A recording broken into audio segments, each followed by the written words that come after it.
नमस्कार, सुप्रभात, स्वागत, अभिनंदन आप सभी का आज की इस प्यारी सी सुबह में सब रंग कार्यक्रम में।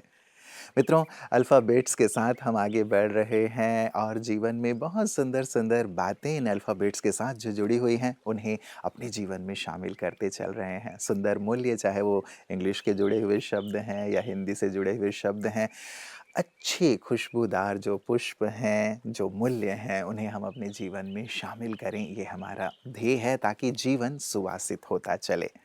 आज का अल्फ़ाबेट है मित्रों एम और एम से आज हम शुरुआत कर रहे हैं एक बहुत ही प्यारे से गुण से, जिसकी बहुत ज़्यादा आवश्यकता है आज जीवन में, समाज में, संबंधों में, वो है मिलनसार होने का गुण। तकदीर से भी बड़ी है कोशिश। कर्म और भाग्य का योगफल है सफलता।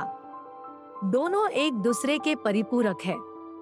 लेकिन कभी कभी असफल होने पर हम हमारे भाग्य को ही ज्यादा महत्व देते हैं, क्योंकि हम यह सोचते हैं कि भाग्य हमारे श्रम से अधिक प्रभावशाली है और हमारा श्रम सफलता को प्राप्त करने के लिए उपयुक्त नहीं है। लेकिन वास्तविकता तो यह है कि सफलता प्राप्ति में श्रम का परिमाण सबसे ज्यादा होता है, इसलिए क्योंकि भाग्य भी उन्हीं का साथ देता है जो भाग्य के ऊपर संपूर्ण निर्भर नहीं होते, बल्कि श्रम के सहयोग से भाग्य को प्रसन्न करते और सफलता को हासिल करते। समाज में ऐसे अनगिनत व्यक्ति हैं जिन्हें तकदीर ने हर एक गुण से शायद नहीं नवाजा है, लेकिन फिर भी अपने अथक प्रयास और हार ना मानने की मनोभाव से तकदीर को भी संतुष्ट करते हैं और विजय को भी प्राप्त करते हैं। मित्रों, एम से जो दूसरा सुंदर संस्कार या सुंदर गुण हम कहें वो है मृदुभाषिता। मृदुभाषी व्यक्ति सबका प्रिय होता है। मृदुभाषी व्यक्ति शत्रु को भी मित्र बना लेता है। मृदुभाषी व्यक्ति समाज में, परिवार में शांति और सौहार्द फैलाता है। मृदुभाषी व्यक्ति कैसे भी कटु सत्य को बहुत ही मधुरता के साथ प्रस्तुत करता है, जिससे वो कठोरता प्रतीत नहीं होती उस बात में, वो जो कटुता है वो प्रतीत नहीं होती, लेकिन उसकी सत्यता को व्यक्ति महसूस करता है। मृदुभाषी व्यक्ति सभी स्थानों पर लोगों के मनपसंद व्यक्ति के रूप में अपने आप को उजागर करता है। इसीलिए मित्रों, हम हमेशा अपनी वाणी में मृदुता रखें, मिठास रखें। उदाहरण भी हम हमेशा देते हैं कि कोयल और कौवा दोनों ही काले हैं, लेकिन हम पसंद कोयल को करते हैं उसकी मृदु भाषिता के कारण। तो हम भी अपनी वाणी में मृदुता को लाएं, मिठास को घोलें, ताकि हम भी सबके प्रिय बन जाएं। कल हमने बात की थी पानी और हाइड्रेशन की। कैसे सर्दी में भी शरीर को अंदर से पानी चाहिए होता है ताकि एनर्जी और बैलेंस बना रहे। आज बात करते हैं स्किन ग्लो की, जो सिर्फ बाहर से नहीं अंदर से भी आती है। ठंड में हवा सूखी होती है, इसलिए शरीर अपनी नमी खोने लगता है। स्किन ड्राई, डल और रफ महसूस होती है। लेकिन अगर हम थोड़ी सी अवेयरनेस से काम लें तो यही मौसम स्किन के लिए सबसे हीलिंग बन सकता है। पहला, ऑयल नरिशमेंट। रोज नहाने से पहले थोड़ा सा सरसों या नारियल का तेल हल्का गरम करके बॉडी पर लगाएं। ये ब्लड सर्कुलेशन बढ़ाता है और स्किन को भीतर से मॉइस्चराइज करता है। दूसरा, इनर न्यूट्रिशन। घी, तिल और बादाम जैसे फूड्स लें। ये हेल्दी फैट्स स्किन को सॉफ्ट और ग्लोइंग रखते हैं। तीसरा, हाइड्रेशन रूटीन।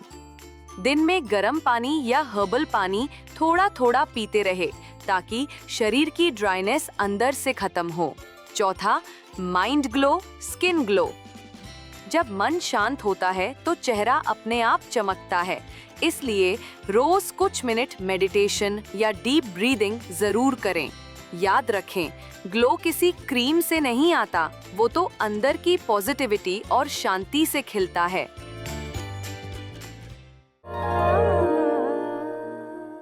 मित्रों, एम से हमने तीसरा गुण लिया है मददगार बनना। कई बार लोग कहते हैं ना कि केवल मीठे बोल बोल देना ही काफ़ी है क्या? मदद भी तो करो।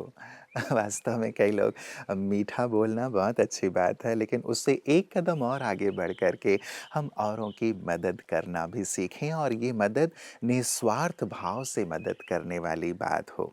कई बार स्वार्थ रखकर व्यक्ति मदद करता है कि मैं इन्हें मदद कर रहा हूँ तो ये भी मेरी मदद करेंगे। नहीं, जहाँ आवश्यकता है, जिस भी व्यक्ति को आवश्यकता है, हम निस्वार्थ भाव से उनकी मदद करें। कहा जाता है कि ईश्वर हमेशा मदद का हाथ बढ़ाते हैं, इसीलिए जो मदद का हाथ बढ़ाता है, उसे ईश्वर के दूत के रूप में देखा जाता है। और आपने ये महसूस किया होगा, आपके जीवन का भी अनुभव होगा कि जब कभी आपको आवश्यकता थी, उस समय किसी व्यक्ति ने आपको आगे बढ़कर मदद की, उस व्यक्ति को आप कभी भी नहीं भूलते, उसके आप हमेशा ही कृतज्ञ रहते हैं।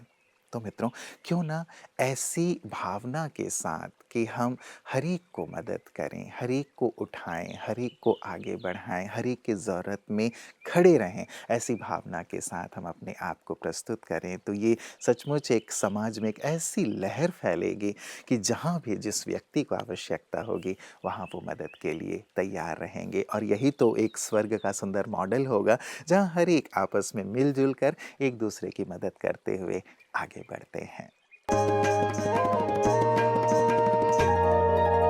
की उम्मीद हम पूरा करेंगे, हर कदम आगे बढ़ते रहेंगे।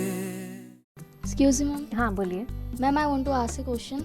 लाइक हम लोग पेरेंट्स कहते हैं कि आपको ज़्यादा फ़ोन यूज़ नहीं करना चाहिए, पर मैम एक तरफ वो ये भी कहते हैं कि बचपन की जो लाइफ होती है वो हमेशा इंजॉयमेंट के साथ जीनी चाहिए। और जब हम लोग को थोड़ा पढ़ाई के बाद मन करता है कि म्यूज़िक सुन लो या फिर कोई मूवीज़ देख लो, तो फिर उस टाइम पे पेरेंट्स की एंट्री हो जाती है एंड देन वो फिर हमें डांटने लग जाते हैं। तो ऐसी चीज़ क्यों? फिर कहते हैं कि क्या मौज मस्ती करते रहोगे। हाँ, मौज मस्ती करते रहते हो, तुम लोग पढ़ते कब हो, कैसे करते हो, क्या करते हो?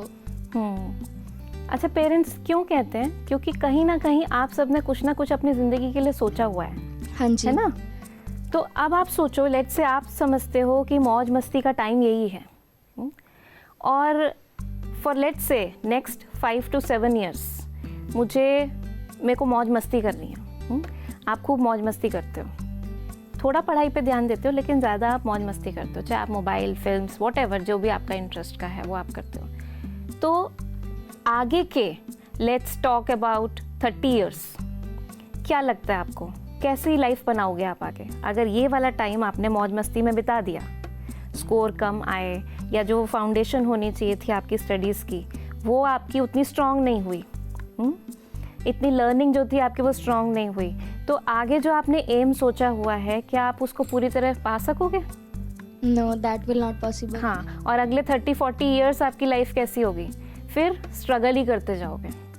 इसकी जगह इसको थोड़ा उल्टा करके देखते हैं कि अगर हम नेक्स्ट 5 to 7 years जो हमारे हैं उसमें हम अच्छे से मेहनत करते हैं, ये नहीं मैं कह रही कि एंजॉय ना करें, लेकिन उसका बैलेंस रखते हुए एक अच्छा टाइम टेबल बना के कि अगर इतने घंटे पढ़ाई है तो इतना घंटे हमारा एंटरटेनमेंट है, लेकिन वो चीज़ नहीं जैसे हमारी हैबिट ही बन गई, पता ही नहीं लगता कब मोबाइल हाथ में आ जाता है और फिर हम कितना घंटा उसमें यूज़ कर देते हैं, है ना?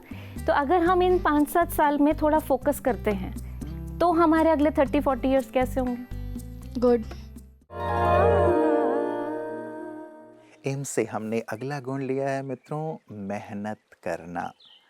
मेहनत एक ऐसा गुण है जो व्यक्ति को शिखर पर अवश्य पहुंचाता है। कहा जाता है ना कि लिफ्ट कभी भी खराब हो सकती है, लेकिन यदि आप सीढ़ियों का इस्तेमाल करते हैं तो वो आपको अवश्य ऊंचाई पर लेकर के जाएगी। परिश्रम या मेहनत भी ऐसा ही सुंदर गुण है मित्रों। जिस भी फील्ड में आप हैं, जितना दिल से आप मेहनत करते हैं वो उतना ही आपको फल प्रदान करता है।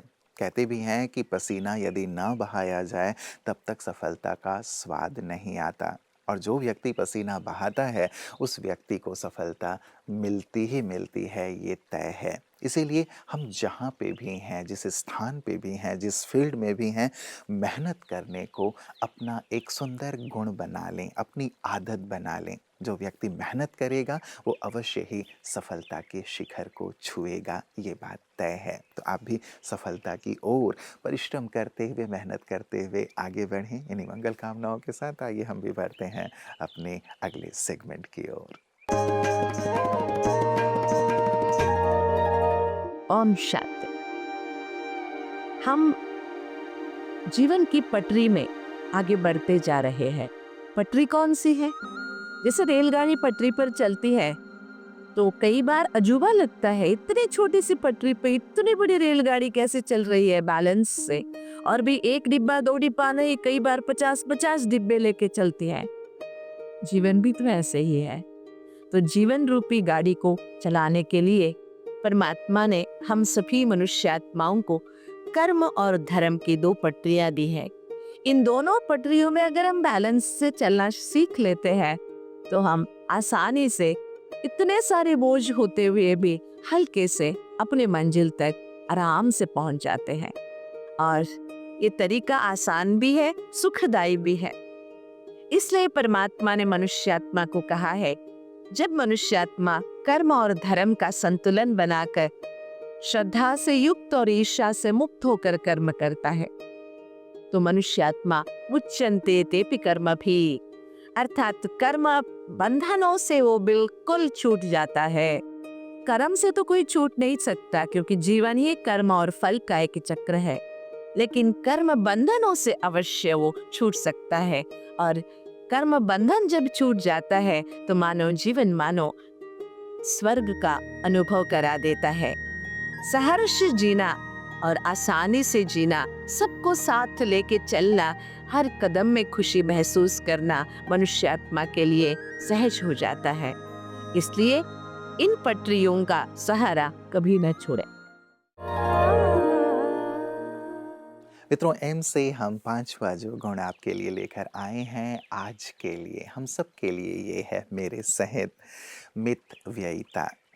जो व्यक्ति मितव्ययी होता है अर्थात कम खर्च करता है, वो व्यक्ति बहुत ज़्यादा जीवन में आगे बढ़ता है और हमेशा ही संपन्न रहता है। मितव्ययिता का अर्थ कंजूसी से नहीं है, लेकिन मितव्ययिता का अर्थ है समझदारी पूर्वक खर्च करना।